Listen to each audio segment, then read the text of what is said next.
If we're going into pandemics very specifically, I think one very positive thing that's come out of the last couple of years is exercise Pegasus, which will happen focused around autumn, so anchor days in September, October, November time, which is a Tier 1 UK exercise in which all of the four nations are participating, looking at pandemic preparedness, and it will test itself against a scenario which won't be known before we go into it, or will only be known by those who design it.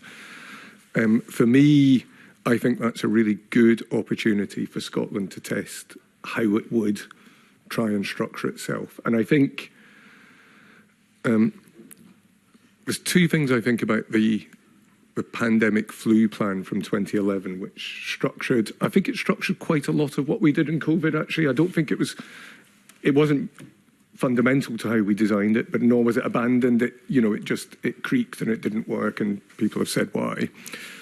But as we learn what we would do next time, I think two things really stand out. One is nothing in that flu plan envisaged some of the advances in technology, but one of the things it didn't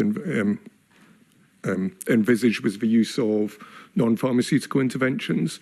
So it didn't suggest that we could, using social measures, non-pharmaceutical measures, stop flu in its tracks, which we did for 2 years with COVID. So you didn't see a flu season for 2 years.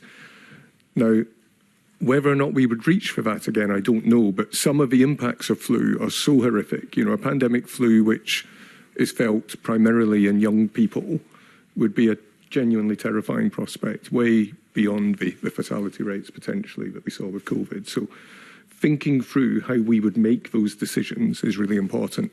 So I'd like to see in Pegasus us test in Scotland, as they will at UK level, what we stand up, a respiratory response plan rather than a flu plan. So it might be a flu. I still think a flu is a big pick for what comes next. So please don't, I don't think any of us would want to denigrate flu planning. But having that variety of response, and I think one of the things we did in Scotland, which we should test again with Pegasus, is the use of what we call the four harms approach. So that's meaning that ministers were taking decisions in COVID not on the basis of just stopping the virus or stopping the disease, but thinking about harm one was how you counteract the virus and the disease it causes. Harm two was pricing in what you might be stopping in health and social care, so the impacts of some of your control measures. Harm three was some of the social impacts of that, for example, and the educational impacts.